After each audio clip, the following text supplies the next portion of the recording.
안녕하세요. 오늘은 2020년 8월 26일 수요일입니다. 오늘 함께 읽고 묵상할 하나님 말씀은 에스겔 43장 1절에서 9절 말씀입니다. 그 후에 그가 나를 데리고 문에 이르니 곧 동쪽을 향한 문이라.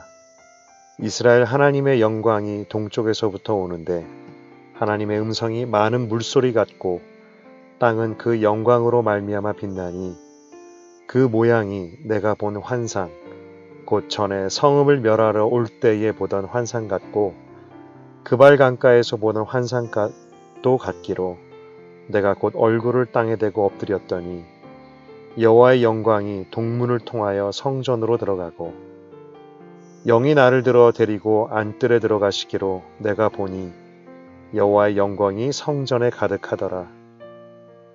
성전에서 내게 하는 말을 내가 듣고 있을 때에 어떤 사람이 내 곁에 서 있더라.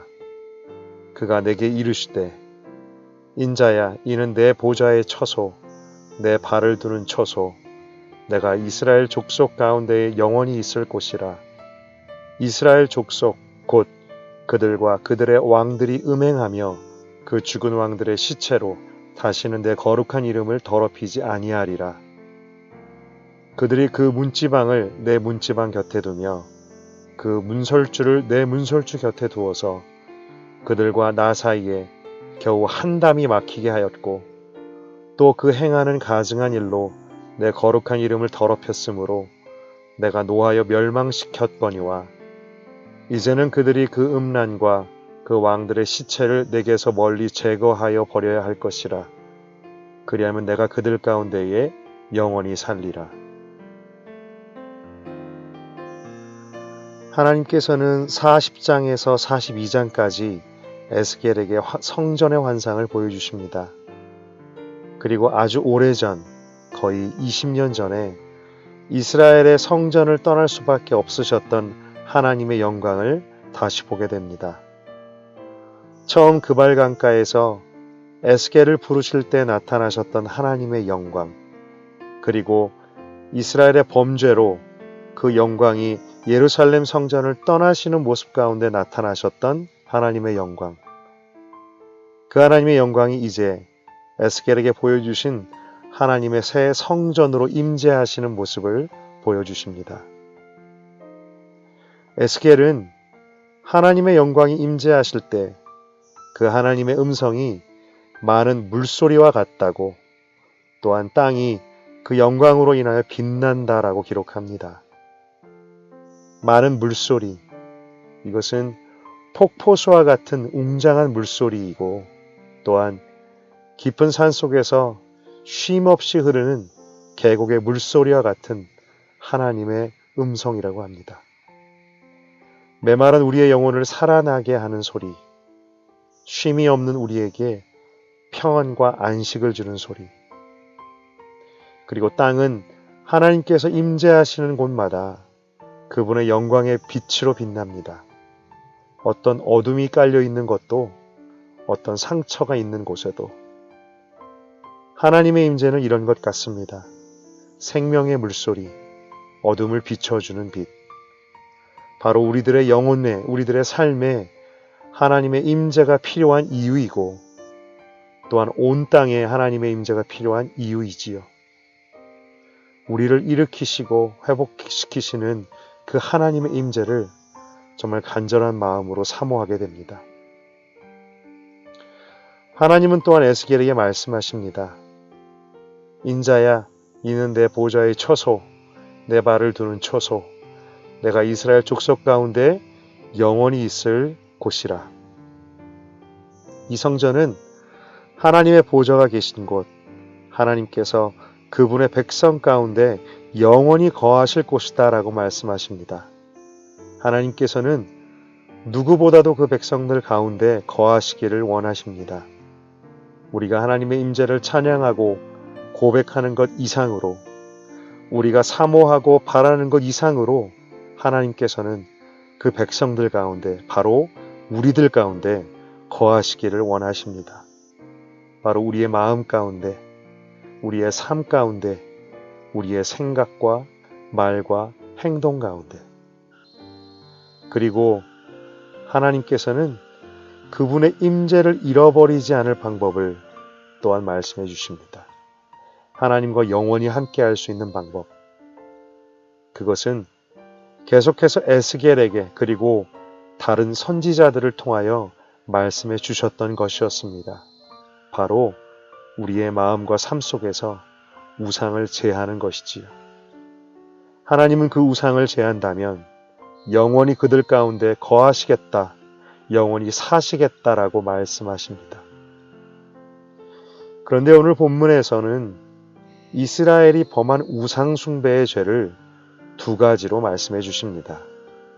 첫 번째는 음행입니다. 이스라엘 족속 곧 그들과 그들의 왕들이 음행하며 하나님께서는 하나님 아닌 다른 것을 자신의 신으로 삼고 그것에 절하고 숭배하는 것을 음행이라고 말씀하십니다.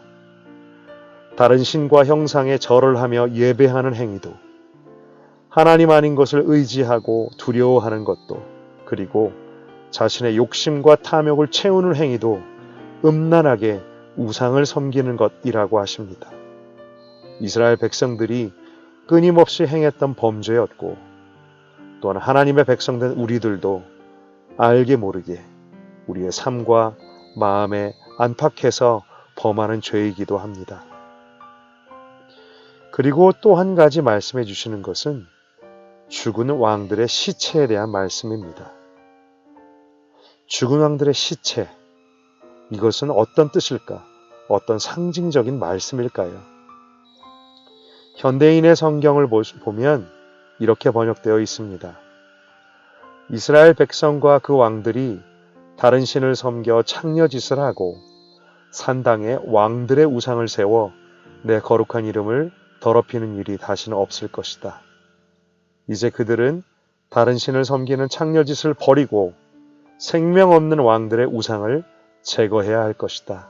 그러면 내가 영원히 그들 가운데 살겠다. 이것은 당시에 이스라엘 왕들이 자신의 기념비나 자신의 형상을 성전 안에 세우고 그것을 기념하였던 것을 의미합니다. 어떤 때는 단순히 자신을 기념하고 공적을 세우는 목적이었지만 시간이 흐르면서 그것이 점차 우상숭배와 똑같은 형태가 되어버렸습니다. 그리고 이것은 하나님께서 그 성전을 떠나실 수밖에 없는 원인이 되었지요. 하나님께서는 그들이 성전 안에 세운 기념비와 왕들의 형상들이 하나님의 보호자와 똑같은 반열에 있는 것에 분노하셨습니다. 문지방과 문지방, 문설주와 문설주가 바로 한 담 사이로 붙어 있다고 그것이 하나님의 이름을 더럽혔다라고 하십니다. 하나님께서 그토록 말씀하시고 말씀하시는 우상숭배, 그것은 결국 하나님 아닌 다른 것을 하나님과 같은 반열에 두는 것입니다. 다른 신상에 절하거나 다른 종교 행위에 참여하지 않는 우리들에게도 너희 마음속에 나 아닌 것들이 나와 똑같은 반열에 있다면 그것은 우상이다 라고 말씀하시는 것 같습니다. 물질일까요? 명예일까요? 성공, 자신의 기념비일까요? 어떤 것이든 우리의 마음속에 하나님과 똑같은 반열에 그것이 서 있다면 그것은 우상입니다. 성경의 고백들, 선지자들의 고백들 가운데 주님과 같은 분이 없습니다. 다른 어떤 것도 주님과 비교할 수 없습니다라는 고백이 있습니다. 이것은 하나님만이 나의 하나님이시라는 고백, 바로 하나님께서 우리들에게 원하시는 그 고백일 것입니다. 그런데 우리의 마음의 중심을 살펴본다면 정말 다른 어떤 것도 주님과 비교할 수, 주님과 바꿀 수가 없을까요? 자신이 없습니다. 너무나 연약하고 육체 가운데, 세상 가운데 사는 저로서는 이 고백을 정직하게 드리기가 자신이 없습니다. 우리가 부르는 여러 찬송 가운데 정말 고백하기 어려운 찬송이 있습니다. 주 예수보다 더 귀한 것은 없네. 이 세상 부귀와 바꿀 수 없네. 세상 즐거움 다 버리고 세상 자랑 다 버렸네. 정말 이 고백, 나의 의와 나의 노력은 이룰 수 없는, 드릴 수 없는 고백 같습니다. 그러나 말씀 속에서 우리는 분명히 배웁니다. 하나님의 영광이 머무는 곳은, 하나님의 인재가 거하시는 곳은 바로 하나님의 보좌만이 있는 성소입니다. 하나님과 다른 우상이 함께 공존하는 장소가 아니라 하나님의 거룩한 보좌만이 있는 곳, 그리고 그것은 하나님의 성전된 우리들에게도 동일합니다. 하나님도 의지하고 다른 것도 의지하는 삶, 하나님도 사랑하고 다른 것도 사랑하는 삶, 하나님도 두려워하고 다른 것도 두려워하는 삶, 그런 삶이 아니라 하나님만 의지하고 하나님만 사랑하고 하나님만 두려워하는 삶, 그런 사람의 삶에 하나님께서 거하시고 하나님께서 영원히 살겠다라고 하시지요. 우리의 마음을 돌아보기를, 우리의 신앙을 돌아보기를 원합니다. 우리는 완벽하지 않습니다. 우리의 마음은 주님만 있으면 다른 것은 아무것도 없어도 된다라고 자신 있게 말하지 못합니다. 그러나 적어도 지금 내 마음의 상태가 온전하지 못하다는 것, 온전하게 하나님만 향하지 못하다는 것을 인정하고 그 연약함을 고백하며 나아가는 것, 그것이 우리들에게 필요할 것입니다. 우리의 신앙은 과정과 같습니다. 한 번의 마법처럼 변할 수 있다면 좋겠지만 우리의 신앙은 삶 속에서 조금씩 변화되고 연단되어 갑니다. 하나님을 모르던 사람이 하나님을 알아가게 되고, 또한 자신 안에 하나님과 하나님 아닌 것을 동시에 사랑하고 의지하고 있었다는 것을 발견하며 하나님과 세상을 함께 사랑했던 마음이 이제 하나님만 사랑하는 마음으로 바뀌는 것, 그것이 바로 신앙이지요. 하나님은 오늘도 우리 안에서 그 신앙의 연단과 성장의 일을 하시는 줄로 믿습니다. 우리 안에 계신 성령께서 그 일을 하시는 줄로 믿습니다.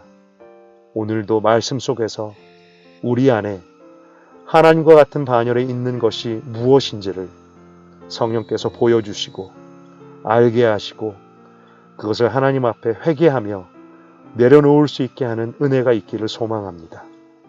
우리가 하나님의 임재하심을 너무나 사모하기 때문입니다.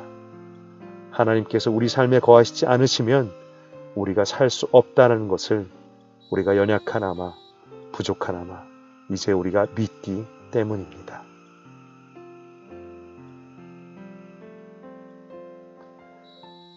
이 시간 다음의 질문들로 함께 묵상해 보기 원합니다. 당신은 하나님만 섬기는 사람입니까? 아니면 하나님도 섬기는 사람입니까?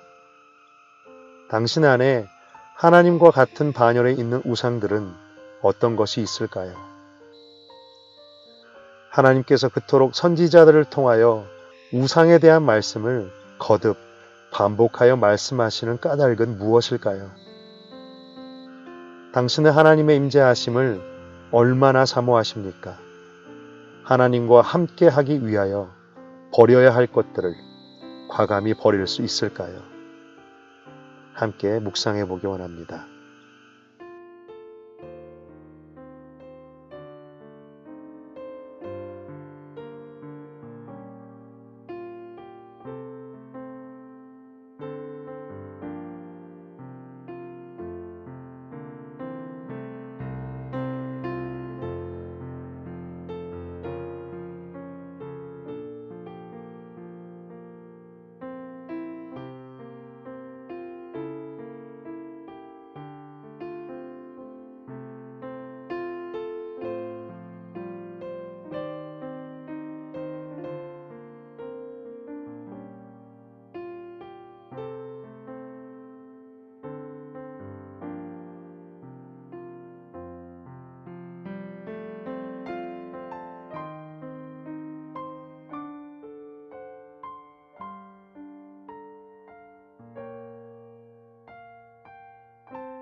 이 시간 함께 기도하겠습니다.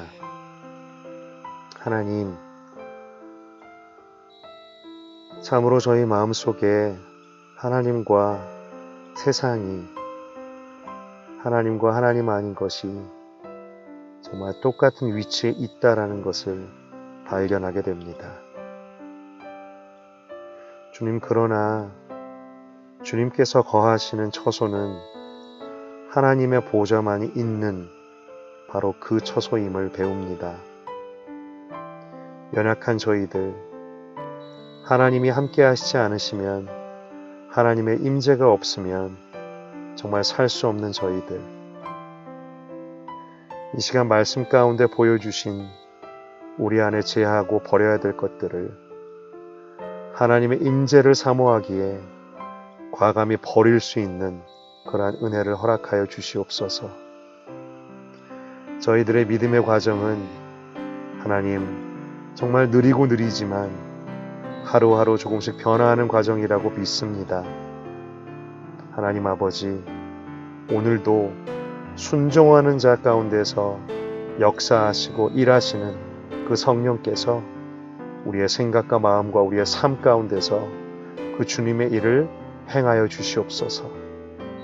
참으로 하나님만을 사랑하고 하나님만을 의지하고 하나님만을 두려워하는 인생 되기를 간절히 원합니다.